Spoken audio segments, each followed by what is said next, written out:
Em um mundo tomado pela tirania, onde a sede pelo poder não tem limites e onde a liberdade parece cada vez mais distante, defensores da liberdade emergem das sombras para desafiar o status quo. Com uma determinação inabalável e desafiando todas as probabilidades, essas são as histórias daqueles que planejaram a queda de alguns dos regimes mais notórios do mundo. Será que um grupo de heróis improváveis pode mudar o curso da história ao conseguir matar um ditador?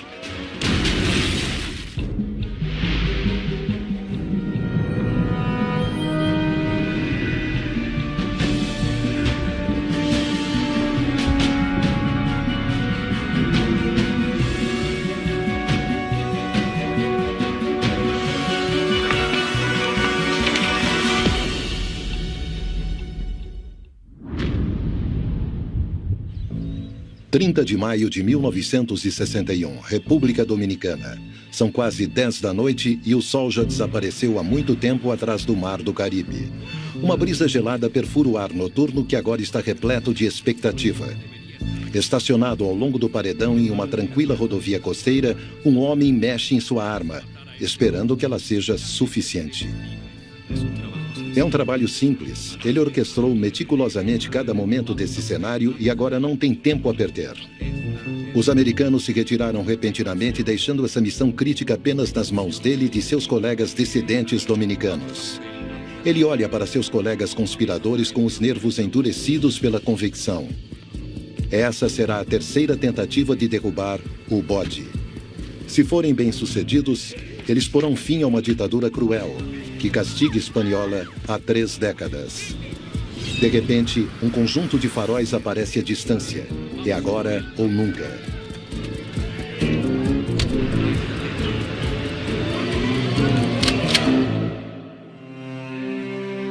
Estamos em 1916 e o Corpo de Fuzileiros Navais dos Estados Unidos acaba de invadir a costa de Hispaniola. Localizada no Caribe, Hispaniola é uma ilha totalmente dividida em duas. Os ecos do domínio colonial e as lutas tumultuadas que se seguiram deixam apenas uma fronteira que traça uma firme divisão entre as nações do Haiti e da República Dominicana. Hispaniola é única em muitos aspectos. É um dos primeiros locais de contato europeu na história do hemisfério ocidental. Mas também é uma ilha que tem 2 nações soberanas. Hoje é a República Dominicana de um lado e o Haiti do outro. E suas histórias têm sido entrelaçadas e muitas vezes violentas e sangrentas. O Haiti, que costumava ser Saint-Domingue, era uma possessão francesa e foi uma das colônias de escravos mais cruéis de toda a história. Além de ser a joia da coroa do Império Francês, produzindo tanto rum, melaço e açúcar, que era muito rico, e do outro lado da ilha, a República Dominicana era uma colônia da coroa da Espanha. Tem 2 idiomas diferentes, 2 culturas diferentes, 2 histórias diferentes e estão entrelaçadas pelo sangue. O Haiti nasceu da Revolução Haitiana do final do século XVIII, que produziu a primeira República Negra independente nas Américas e a derrubada do domínio colonial francês e da escravidão. E a República Dominicana permaneceu sob o domínio espanhol por décadas após a Revolução Haitiana. A fronteira entre a República Dominicana e o Haiti é uma fronteira muito instável. E o Haiti sempre foi visto de uma forma muito negativa por causa de algumas das invasões de terra e conflagrações na fronteira. Portanto, esse é um motivo de segurança que faz com que os haitianos não sejam tão apreciados. Mas o outro aspecto de tudo isso é o fato de serem mestiços. Na República Dominicana, há uma grande autopercepção de que eles não são descendentes de africanos, que são descendentes de europeus e que são, no mínimo, um povo mestiço, um povo miscigenado. O Haiti, por outro lado, é identificado como um Estado negro africano. Assim, as fronteiras racistas que foram traçadas durante o colonialismo continuaram na independência. Em 1916, os Estados Unidos intervieram com a promessa de levar paz e prosperidade a ambos os lados da ilha, através de uma ocupação. Mas um dos problemas que surgiram era que muitos dos soldados que ocupavam o Haiti e a República Dominicana eram americanos sulistas e tinham opiniões muito fortes sobre raça e segregação racial, que eles quiseram manter e propagar na ilha. As sociedades do Haiti e da República Dominicana são transformadas. As estruturas políticas são reorganizadas e as reformas econômicas são implementadas. No entanto, os Estados Unidos priorizam sua própria agenda em vez de cumprir sua promessa de estabilidade na região. Houve algo conhecido como as Guerras das Bananas, em que as Forças Armadas dos Estados Unidos, sob o comando de um general chamado Butler, e usando fuzileiros navais, foram para vários países da América Central, no Caribe, incluindo a República Dominicana. Mataram os habitantes locais e tomaram as terras para que os grandes interesses de empresas de frutas e de açúcar pudessem produzir em massa. Esse é um ponto baixo na história americana que as pessoas não conhecem muito bem. Para facilitar tudo isso, os Estados Unidos precisavam de estabilidade e de fantoches no comando da República Dominicana. Em 1918, os fuzileiros navais dos Estados Unidos recrutam o jovem Rafael Leônidas Trujillo Molina para a Guarda Nacional Dominicana.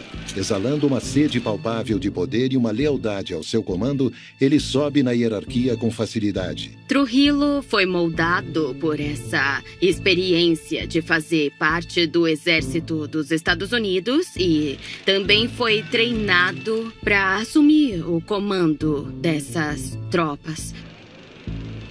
Na década de 1920, as pressões internas e externas, incluindo críticas de outros países latino-americanos e a crescente oposição nos Estados Unidos, contribuem para a decisão de retirar as tropas americanas da República Dominicana. O que se segue é um período de instabilidade política e agitação civil. Trujillo aproveita a ocasião e, em 1930, aplica um golpe militar e se declara presidente.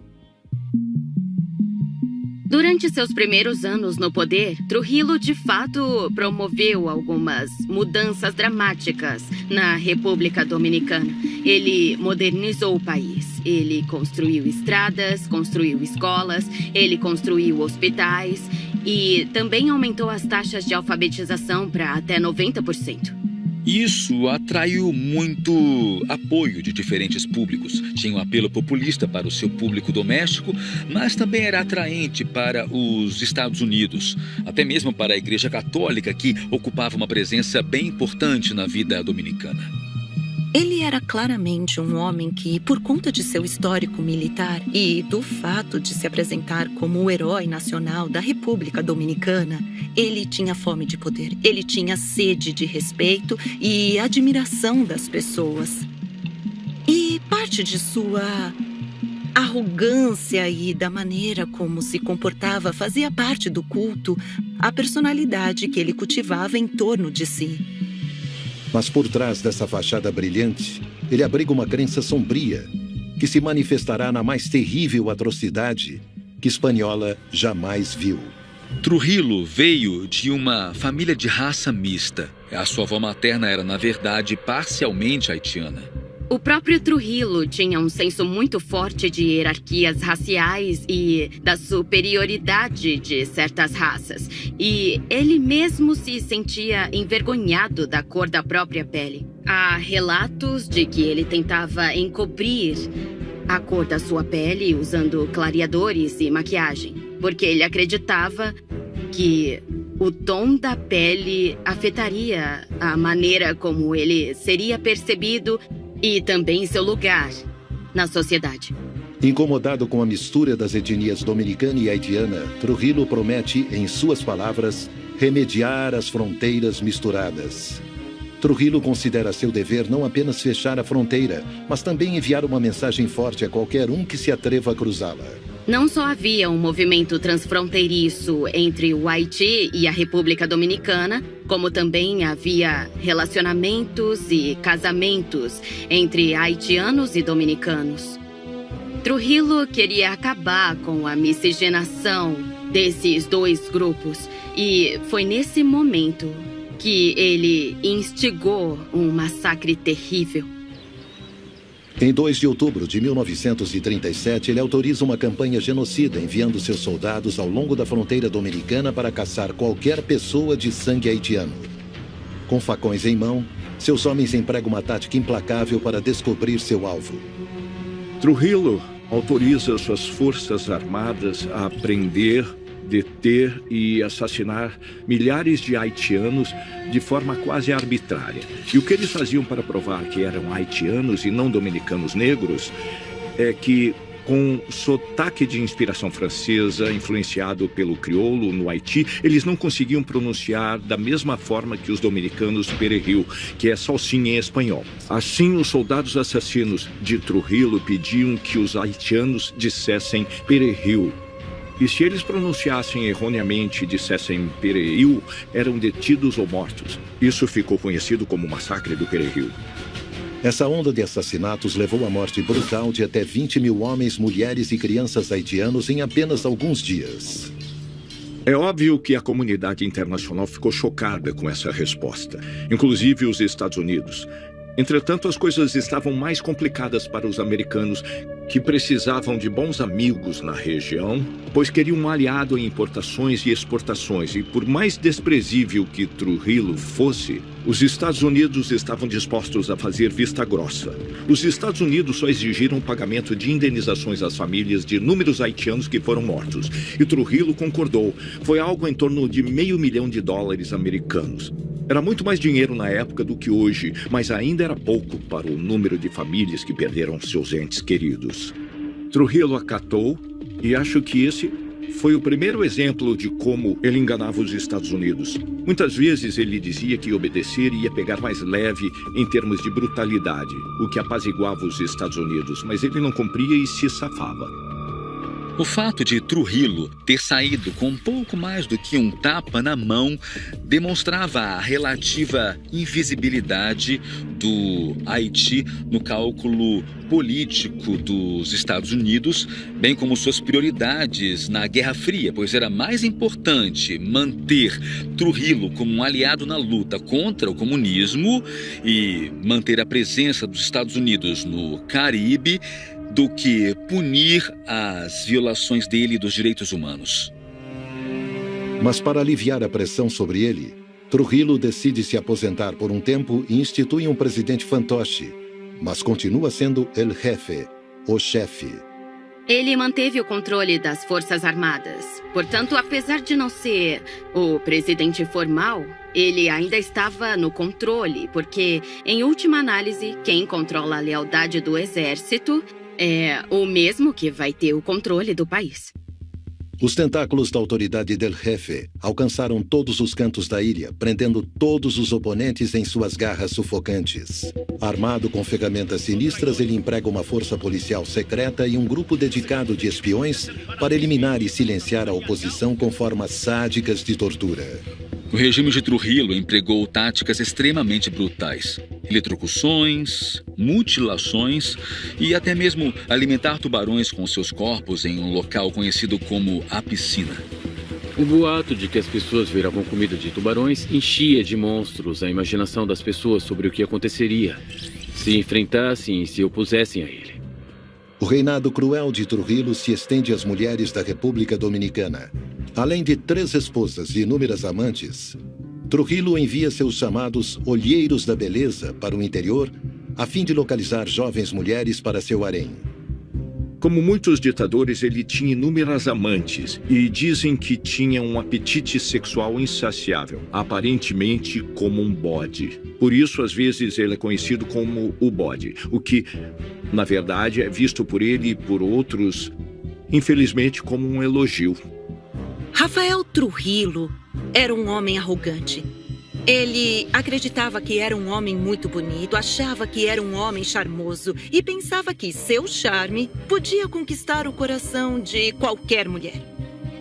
É difícil imaginar a sensação de medo e desamparo que essas jovens sentiram. Trujillo era um ditador que consolidou todo o poder, era brutal e sanguinário ao máximo. E elas eram filhas de camponeses, tinham 18 anos ou 19 e não tinham nenhum poder.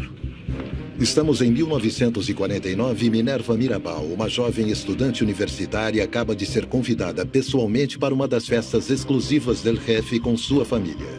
Os rumores que circulam em seu campus lançaram uma luz assombrosa sobre os atos que Trujillo realiza nas sombras. Ela esperava escapar dos olhares curiosos de seus olheiros da beleza. Mas esse é um convite que ela é sábia o suficiente para aceitar. Por isso, ela foi levada ao bode El Jefe, mas ele se saiu muito mal. Trujillo solicitou a presença dela em um evento no Palácio Presidencial. Então, a família compareceu a esse evento. E Trujillo pediu para dançar com Minerva e ela recusou seus avanços. Minerva demonstrou uma coragem extraordinária porque, sob Trujillo, não se podia dizer não. E para dizer não e dizer não na cara dele, era preciso ter muita coragem. E Trujillo nunca esqueceu disso. Revoltado com a rejeição, Trujillo entra em uma espiral de raiva. Ele envia sua força policial em uma perseguição vingativa aos Mirabal até a casa da família, onde prendem o pai de Minerva. Quanto à jovem estudante, Trujillo garante que, ao se formar na faculdade de Direito, ela será impedida de colocar em prática seus anos de estudo. No entanto, longe de silenciá-la, El Jefe apenas alimenta a raiva de Minerva contra ele. Minerva Mirabal foi uma das 3 irmãs que decidiram informar o público sobre os horrores cometidos por Trujillo. Os centros de detenção, assassinatos, as prisões arbitrárias e o que ele fazia com as mulheres jovens. Assim ela não se calou e suas irmãs a ajudaram. As 3 irmãs eram conhecidas como mariposas e fizeram uma campanha agressiva de relações públicas para minar a imagem de Trujillo. É óbvio que isso não agradou a ele. Ao mesmo tempo em que as mariposas estavam procurando mais pessoas para recrutar para seu movimento de oposição, elas também se inspiravam no que estava acontecendo em outros países latino-americanos que estavam derrubando suas ditaduras. Mas isso também fez com que Trujillo ficasse preocupado com sua própria legitimidade e autoridade. O maior medo de Trujillo é personificado por um homem que está fazendo grandes avanços ideológicos na América Latina. O rebelde comunista Fidel Castro ameaça tudo que Trujillo passou décadas construindo. E Castro está ganhando terreno em Cuba, a apenas 770 quilômetros de distância. El Jefe começa a canalizar recursos de defesa para o ditador cubano Fulgêncio Batista, na esperança de reprimir a tempestade vermelha antes que ela chegue às suas costas. A Revolução Cubana causou comoção em toda a América Latina e Trujillo estava preocupado com a possibilidade de sofrer um destino semelhante. Trujillo era um ditador de direita, autocrático, autoritário. Em 1959, Castro chegou ao poder em Cuba e era um ditador de esquerda, um totalitário comunista. Castro e Trujillo competiam para ser um dos homens fortes mais poderosos da América Latina. Eles não gostavam um do outro e eram politicamente opostos. Trujillo também reconheceu que, no contexto da Guerra Fria e do temor dos Estados Unidos em relação às revoltas comunistas, ele próprio podia se posicionar como um baluarte contra o comunismo, como um aliado realmente pró-americano e pró-ocidental, que iria, de fato, impedir a ascensão de outra ditadura comunista. Em solidariedade a seus companheiros tiranos, Trujillo abre a República Dominicana como um refúgio para déspotas em fuga de toda a região. Não demora muito para que o líder deposto cubano Fulgêncio Batista apareça em sua porta, atraindo os olhos vingativos do próprio Castro. Isso também enfureceu as mariposas e outros membros do movimento de resistência que viam em Trujillo um líder que estava trazendo ditadores ainda mais autoritários para a ilha. Enquanto isso, para todo insurgente ou guerrilheiro comunista que precisasse, Castro forneceria um refúgio seguro em Cuba, incluindo aqueles que teoricamente derrubariam Trujillo. Ambos os homens estavam agindo para aumentar a vantagem contra o outro. Lutando pelo fim do regime de Trujillo, cubanos e dominicanos exilados se unem para formar o Movimento de Libertação Dominicana. Com o apoio de Castro, sua força expedicionária formula uma invasão guerrilheira multifacetada para recuperar a nação das garras firmes de Trujillo e finalmente desmantelar o seu regime opressor. A primeira leva de rebeldes dominicanos será enviada por via aérea, enquanto a segunda chegará por via marítima. 14 de junho de 1954, Vale da Montanha Constanza. Um C-56 aterrissa na acidentada Cordilheira Central e descarrega uma horda de rebeldes dominicanos. Castro era tão aberto sobre seu ódio por Trujillo que divulgou o fato de que iria invadir e derrubar El Jefe. Não havia nenhum elemento surpresa. Foi mal planejado e a rede de inteligência de Trujillo alertou os soldados dominicanos que aguardaram. El Jefe preparou uma festa de boas-vindas, uma guarnição de 15 soldados fortemente armados que enchem os invasores de chumbo. Os que ficaram de pé se espalharam pela sierra, seguidos pelos homens de Trujillo. Foi uma grande vitória para Trujillo. Mas ele percebeu que agora não se tratava apenas de tentativas de assassinato interno. Líderes externos também queriam matá-lo. 6 dias depois, a segunda parte da trama de Castro leva uma onda de mais de 100 expedicionários dominicanos por mar em direção à costa dominicana.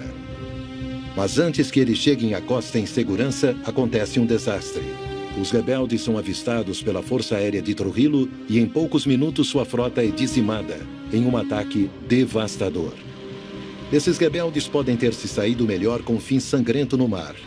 Mas para os poucos azarados que tocaram a areia dominicana, uma perseguição ainda mais terrível os aguarda. Os prisioneiros são amarrados, jogados em aviões e levados para uma base aérea onde o filho mais velho de Trujillo, Ramfis, recebe ordens para supervisionar os interrogatórios. E se via que Ramfis era um homem que gostava de tortura, gostava de infligir dor aos outros. Ele inventava as formas mais horrendas de fazer as pessoas sofrerem. E Trujillo era um homem horrível, terrível. E seu filho era igualmente ruim, se não pior. Outros são enviados para La 40, um centro de detenção e interrogatório na capital, equipado com um conjunto de dispositivos bárbaros de tortura. La 40, que ficou conhecida como a fábrica de assassinatos, era uma prisão onde os detentos enfrentavam as mortes mais brutais que se pode imaginar. Há até histórias de gritos de prisioneiros sendo transmitidos pelo sistema de som para instigar tortura psicológica nos outros prisioneiros. Um desses dispositivos é o pulpo, ou polvo, que eletrocuta suas vítimas através de uma série de parafusos implantados em seus crânios. A coleira envolve o pescoço da vítima e é apertada lentamente até o ponto de decapitação. O que eles estavam fazendo era atacar os prisioneiros políticos e transformá-los em exemplos para que ninguém mais pudesse imaginar uma dissidência contra o regime de Trujillo. Quando se trata de moradores locais, membros da família ou amigos, a morte deles pode, na verdade, gerar mais resistência. O que vimos aqui foi um caso clássico de mártires, em que não podiam deixar que suas mortes fossem insignificantes. Então, o que podiam fazer naquele momento? Um desses oficiais do exército, chocado com a vingança de Trujillo, é Juan Tomás Dias, que recebeu a ordem de amarrar brutalmente os prisioneiros rebeldes antes de enviá-los para sua morte brutal. Testemunhando a brutalidade em primeira mão, Dias começa a confiar cuidadosamente em seus companheiros, reconhecendo que o reinado de terror del Jefe precisa chegar ao fim. O que parece ser o caso de muitos ditadores é que a oposição vem de dentro de suas forças armadas, de suas fileiras, de pessoas que conhecem o ditador e percebem que ele está totalmente desequilibrado e que levará à morte de toda a sociedade. E foi assim que um oficial de carreira do exército, chamado Juan Tomás Dias, iniciou o plano para remover Trujillo. Ele era leal à República Dominicana, não ao El Jefe. Até mesmo para as irmãs Mirabal, já cientes dos esquemas hediondos de Trujillo, as consequências do levante fracassado do movimento de libertação dominicana são um choque para o sistema e acendem um chamado à ação. A mera discussão sobre as crueldades del Jefe não será suficiente. O que sua nação precisa é de uma revolução em grande escala. Assim, as mariposas e seus maridos começam a orquestrar o movimento de 14 de junho, marcando o dia da revolta fracassada. Eles se aproximaram dos estudantes universitários da classe média dos camponeses e fizeram isso através de panfletos, comícios e discursos, mobilizando realmente a oposição. Mas também se inspiraram em um homem chamado Betancourt, que chegou ao poder na Venezuela. Ele defendia os ideais democráticos. Betancourt não apenas inspirou as mariposas e inúmeros dominicanos, mas também ofereceu algo tangível. As mariposas serviam como espiões, ofereceram-lhes mapas da costa dominicana, mapas de alvos militares e pediram munição e armamento. Portanto, elas espionaram e planejaram um ataque armado contra o regime de Trujillo e apelaram a Betancourt por esse tipo de apoio. Assim, viram na América Latina a possibilidade de algo melhor do que Trujillo dava ao seu povo. Para montar um golpe bem-sucedido para derrubar Trujillo, o grupo precisava trazer membros das Forças Armadas e suas famílias. E assim começaram a procurar formar alianças com membros das Forças Armadas. Logo, sob esse império envenenado, surge uma rede de células rebeldes que alimenta uma conspiração para eliminar El Jefe. Após meses plantando discretamente as sementes da resistência em todo o país, os líderes do 14 de junho se encontram em uma reunião decisiva para retomar o trabalho de seus companheiros mortos. Lá, eles planejam sua estratégia para finalmente matar Rafael Trujillo. 10 de janeiro de 1960, Salcedo, República Dominicana. Reunidos no apartamento de Minerva Mirabal, os líderes rebeldes definiram seu plano. Em menos de 2 semanas, os membros se infiltrariam na grandiosa feira de gado de Trujillo, onde ele certamente estaria exibindo seus touros premiados. Em meio à folia, eles contrabandeariam um dispositivo explosivo e posicionariam o mais próximo possível del Jefe, sem chamar a atenção de seus guardas armados. Então, com um golpe fatal, seu líder repugnante seria lançado ao esquecimento. Todo mês de janeiro, na República Dominicana, havia uma feira de gado em que as pessoas levavam seus animais e touros premiados e os exibiam. Trujillo tinha touros premiados e não perdia o evento. Por alguma razão, os animais dele sempre ganhavam. Portanto, aqueles que o assassinariam sabiam que Trujillo estaria na feira de gado, o que oferecia uma oportunidade para que ele pudesse ser assassinado. No dia 20 de janeiro, um dia antes do início das gloriosas comemorações do gado de Trujillo, o Serviço de Inteligência Militar, a Força Policial Secreta Dominicana, mais conhecida como SIM, fica sabendo do plano de assassinato.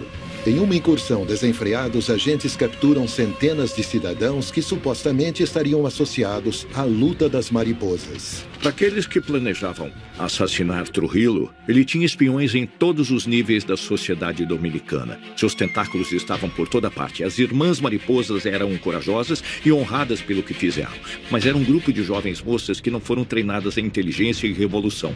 Quanto mais pessoas notificassem, maior seria a possibilidade de serem descobertas. Assim, a polícia do governo atacou a sede das Irmãs Mariposa e seus apoiadores. 2 das 3 irmãs foram presas, bem como seus maridos e também outros envolvidos. Os conspiradores estavam basicamente sem líder, com apenas uma irmã mariposa foragida. El Jefe transporta seu último grupo de traidores para a Câmara de Terror do regime La 40. Lá, seus oficiais submetem os condenados a sessões desumanas na cadeira elétrica na esperança de descobrir mais nomes para sua lista de alvos. Em vez de perceber que irritava os cidadãos e que suas ações sangrentas geravam oposição, ele fazia o que os ditadores fazem, reprimia ainda mais. Ele começava a prender mulheres, prendia padres, prendia crianças. Ele prendia camponeses. Ele ia atrás de todo mundo. Era então um reinado de terror, com muito mais execuções, detenções e prisões arbitrárias, alimentando ainda mais a hostilidade ao seu regime.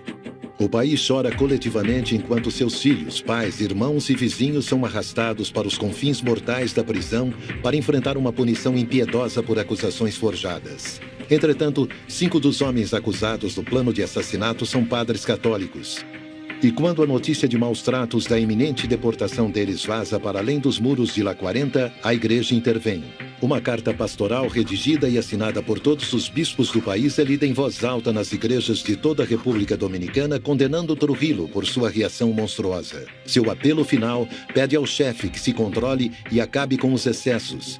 Seque as lágrimas, cure as feridas. Trujillo se manteve no poder através da opressão, mas também porque foi apoiado por dois grupos muito importantes. Um deles é o Vaticano. A Igreja Católica o tolerou e permitiu que ele fizesse o que fez. Mas quando 5 padres foram presos e outros foram ameaçados de tortura e morte, a Igreja Católica se voltou contra ele. E a República Dominicana é um país muito religioso e muito católico. O outro grupo que o apoiava era os Estados Unidos. Os Estados Unidos não se importavam e toleravam o seu mau comportamento durante anos, mas isso passava dos limites. Portanto, os Estados Unidos agora queriam intermediar uma saída para Trujillo, mas isso seria muito delicado. A preocupação da igreja é ecoada por líderes globais, entre eles o presidente venezuelano Rómulo Betancourt, defendido por ativistas anti-Trujillo por sua plataforma liberal. Betancourt se junta ao apelo urgente ao governo americano que, até agora, tem apoiado firmemente o reinado despótico de Trujillo. Os americanos responderam a isso de uma forma que talvez não seja surpreendente, já que foram os próprios que instalaram Trujillo em primeiro lugar. Quando eles foram à República Dominicana e incentivaram ou sugeriram a Trujillo que ele poderia renunciar e se exilar em algum lugar, fizeram isso de uma forma que não dizia que ele estava errado, mas que talvez, por vontade própria, ele quisesse renunciar. E isso demonstra que os Estados Unidos não podiam admitir que haviam escolhido a pessoa errada. Na verdade, os americanos tentaram se safar. Os americanos ofereceram a Trujillo um refúgio seguro. Fizeram um acordo com Portugal e Marrocos para que um dos dois países permitisse que ele se refugiasse e levasse dinheiro e o que mais quisesse para lá. Mas ele não aceitou o acordo. O vice-chefe da missão dos Estados Unidos na República Dominicana, Henry Dearborn, viu a ira de Trujillo em primeira mão. Compreendendo que uma abordagem gentil é inútil, ele solicita um plano a Washington. No momento, ainda era o auge da Guerra Fria. E os Estados Unidos estavam aterrorizados e obcecados com o medo de invasões comunistas, de que o comunismo não apenas derrubasse governos pelo mundo, mas que acabasse se espalhando e que os próprios Estados Unidos pudessem estar em risco. E se pensarmos na proximidade do Caribe e da América Latina com os Estados Unidos, isso estava muito próximo de nós. E os Estados Unidos queriam manter uma esfera de influência e também queriam proteger seus ativos nessa parte do mundo. Com muita cautela, o governo dos Estados Unidos, sob o comando do presidente Dwight Eisenhower, começa a jogar dos dois lados. Enquanto seus emissários tentam convencer Trujillo a desistir, eles aprovam discretamente o envio de ajuda ao que resta da resistência dominicana. Ele viu seu poder diminuir, desmoronar. E foi nesse momento que Trujillo decidiu fazer algumas pequenas concessões.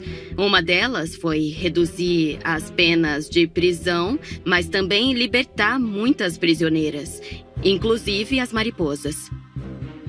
O que Trujillo fez, na verdade, foi dar uma espécie de aparência de mudança. Ele apresentou essa mudança como se tivesse suavizado, quando isso não aconteceu. Em seguida, ele promete se abster de disputar futuras eleições presidenciais. Os americanos tentaram intermediar um acordo para que ele não disputasse mais. E mais uma vez, Trujillo meio que enganou a Igreja Católica e os americanos como se fosse cooperar, mas não tinha intenção de abrir mão do poder. Enquanto as tensões se acendem, Trujillo ordena que uma multidão invada as residências sagradas do país, fazendo com que bispos, freiras e padres procurem refúgio em embaixadas estrangeiras. Em vez de desacelerar e moderar sua brutalidade, como era traiçoeiro, ele começou a invadir locais sagrados. Ele invadiu igrejas, residências de padres e outros locais. Mas então, ele é acusado de uma tentativa de assassinato de um rival político que faz com que os Estados Unidos deem um basta. 24 de junho de 1960, Caracas, Venezuela. Betancourt está no banco de trás de sua limusine presidencial a caminho de um desfile militar, quando uma explosão ensurdecedora envolve o carro em chamas. 3 pessoas são mortas, mas nenhuma delas é Betancourt. Milagrosamente, ele se desprende dos destroços com as mãos ardendo com queimaduras de 3º grau. Poucos dias depois, seus agressores são capturados. As ordens, segundo eles, vieram del Jefe. O líder venezuelano Betancourt pressionou El Jefe a renunciar. Já bastava. Como Trujillo reagiu, ele tentou assassinar Betancourt com 27 quilos de explosivos num carro, o que enfureceu ainda mais Eisenhower, afastou Trujillo da comunidade internacional e motivou ainda mais os grupos que gostariam de assassiná-lo, inclusive a CIA. Em agosto de 1960, o governo americano rompe os laços diplomáticos com Rafael Trujillo. Todos os representantes americanos voltam para casa, com exceção de Harry Dearborn, o atual chefe da operação anti-Trujillo da CIA. Atuando como intermediário, Dearborn envia uma solicitação de armas para seus colegas em Washington. Sua primeira remessa contém 12 rifles sem identificação e 500 cartuchos de munição para ajudar os dominicanos a derrubar El Jefe. Dearborn ajudou a contrabandear explosivos e armas para a República Dominicana para começar a planejar o fim de El Jefe. Mas, no cenário temperamental da Guerra Fria, está claro para Dearborn que ainda há um grande problema. Com muitos dos líderes do movimento 14 de junho jogados atrás das grades, torturados e mortos, a resistência dominicana é agora um rebanho sem pastor. As corajosas mariposas são libertadas, mas reduzidas a uma vida em prisão domiciliar fortemente monitorada pelos bajuladores de Trujillo. Embora estivessem livres da prisão, não estavam realmente livres. A saúde delas também sofreu muito em decorrência da prisão. Elas perderam amigos que estavam presos ou que foram mortos. E seus maridos ainda estavam na cadeia. Assim, elas viam um movimento que estava realmente destruído. Desesperadas por uma nova luta, Minerva e suas irmãs começam a trocar informações secretamente com aqueles que estão atrás das grades. Elas encontravam novas formas de manter o movimento vivo. E o que elas faziam era passar mensagens para os maridos quando os visitavam na cadeia. Elas criavam pequenas células secretas em todo o país para passar informações e garantir que, apesar do fato de o movimento ter sido reprimido, de tantos deles terem ido para a cadeia e de não poderem fazer muita coisa, a centelha do movimento ainda estava acesa. Mas os rebeldes estão prestes a sofrer um revés chocante. Em 25 de novembro de 1960, Minerva, Pátria e Maria Teresa Mirabal viajam para uma prisão onde 2 de seus maridos estão presos em um carro dirigido por seu motorista de confiança. Raramente elas visitam a prisão juntas, mas há muito trabalho a ser feito.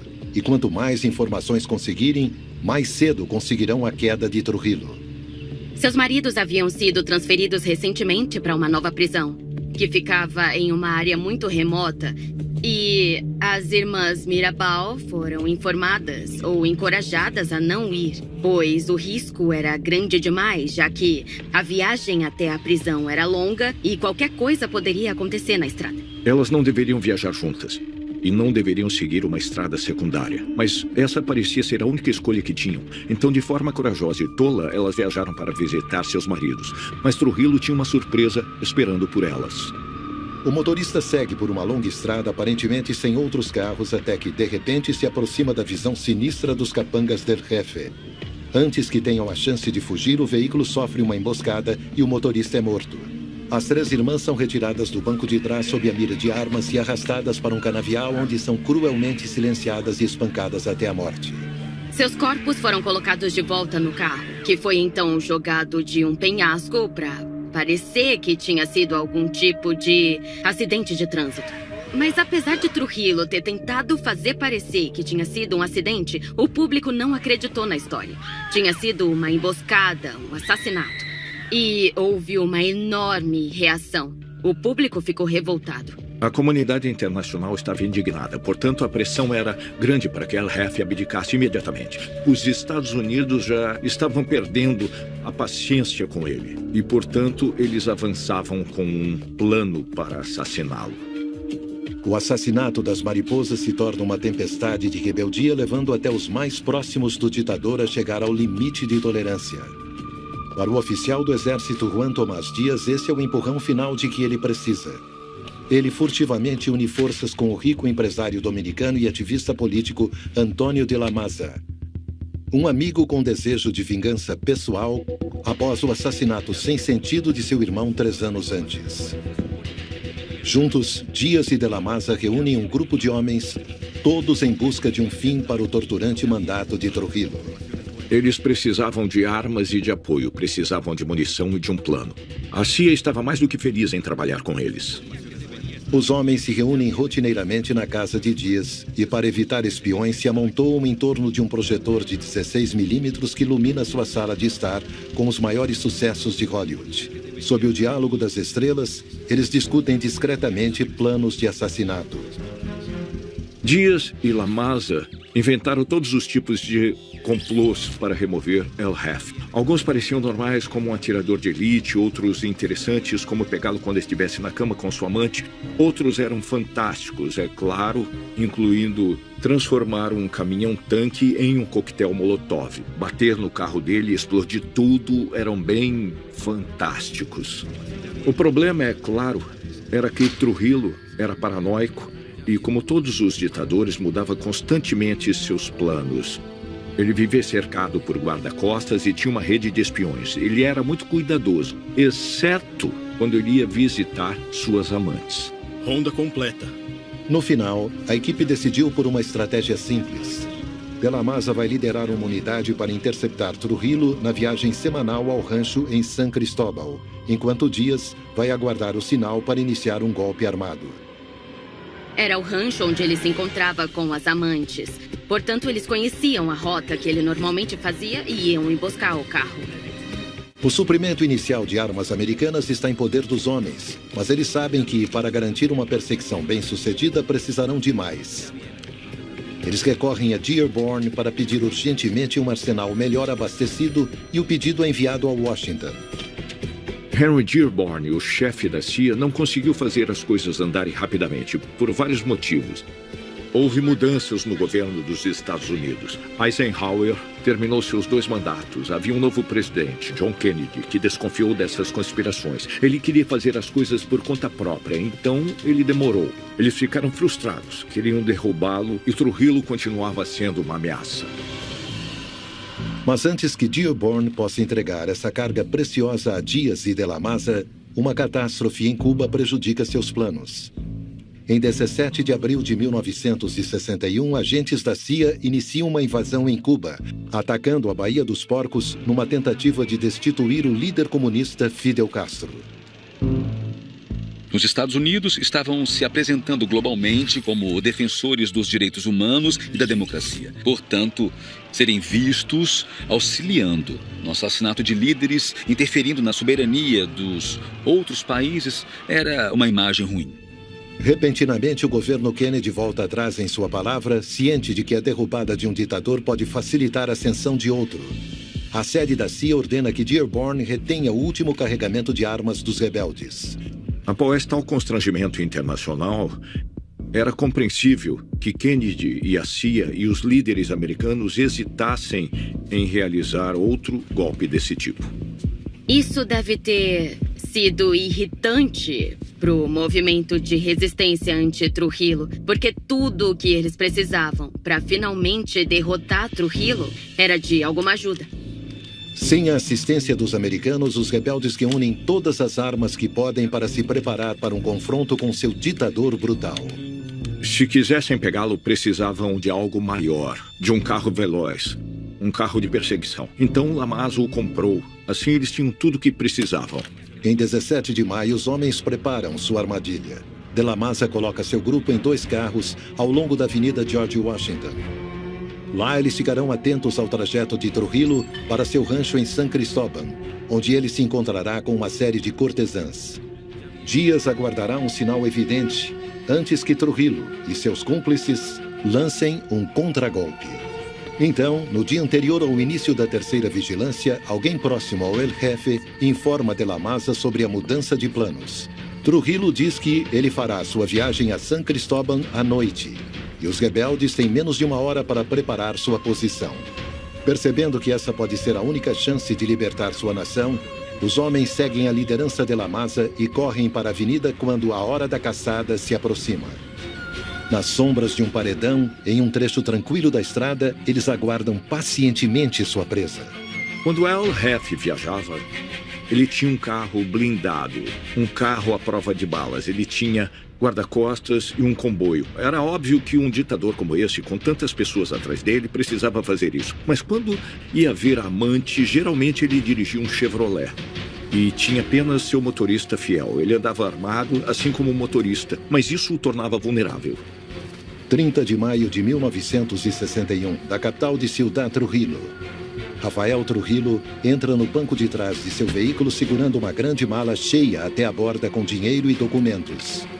Desacompanhado de sua habitual escolta motorizada, a segurança de Trujillo está nas mãos de seu amigo de confiança e motorista que abasteceu o banco de trás com um estoque de armas de fogo. O motorista de Trujillo entra na Avenida George Washington e em poucos minutos passa por De La Maza, que ordena urgentemente que seus homens entrem no carro. A janela de oportunidade é estreita e cada segundo é importante. Mais adiante na estrada, outro carro rebelde aguarda na escuridão, esperando um sinal que nunca chega. O plano era que houvesse 2 carros envolvidos no assassinato. Um carro que seguiria o veículo de Trujillo e outro que estaria plantado mais adiante na estrada, para fechar a passagem e bloquear o carro de Trujillo. E o carro que estava em perseguição sairia e atiraria em Trujillo. No entanto, quando Trujillo estava na estrada com o carro de perseguição atrás dele, o motorista do carro de perseguição estava tão empolgado com o fato de finalmente colocar o plano em ação que se esqueceu de dar o sinal, que era piscar o farol 3 vezes para indicar ao carro que estava posicionado mais adiante na estrada para entrar na frente do carro do Trujillo. Por isso, o carro não bloqueou a passagem e o que acabou acontecendo foi uma perseguição em alta velocidade do carro que estava atrás do sedã de Trujillo. Os conspiradores continuam. Apesar de seu plano ter falhado, o carro de perseguição rapidamente alcança Trujillo e De La Maza prepara a mira de sua calibre 12 de cano cerrado. Quando seu carro se aproxima da janela traseira de Trujillo, ele está pronto para matar. O veículo de Trujillo para, seguido por 2 carros rebeldes, que agora cercam seu alvo. A noite começa com tiroteios e as balas voam pela estrada vazia. Mas Trujillo, que tinha armas no banco de trás, decidiu que ia enfrentar esses supostos assassinos. Ele abriu a porta e ficou parado sob as luzes brilhantes do carro. Sob os faróis do carro de perseguição, Trujillo era um alvo fácil. E um tiro de espingarda a queima-roupa acabou com o pior ditador da história da República Dominicana. O silêncio cai sobre a calçada encharcada de sangue. Mais de 50 buracos de bala perfuram o veículo de Trujillo. 7 acertaram o motorista e outras 6 reforçaram o fim da tirania.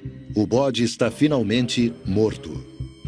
O ataque apressado e o caos de falhas de comunicação que se seguiram deixam os rebeldes perdidos, lutando para se reunir antes que os agentes do serviço de inteligência de Trujillo os descubram. Quando o Dias finalmente recebe a notícia da morte do bode, ele tenta organizar seu grupo, mas é tarde demais. O plano começava a se desfazer.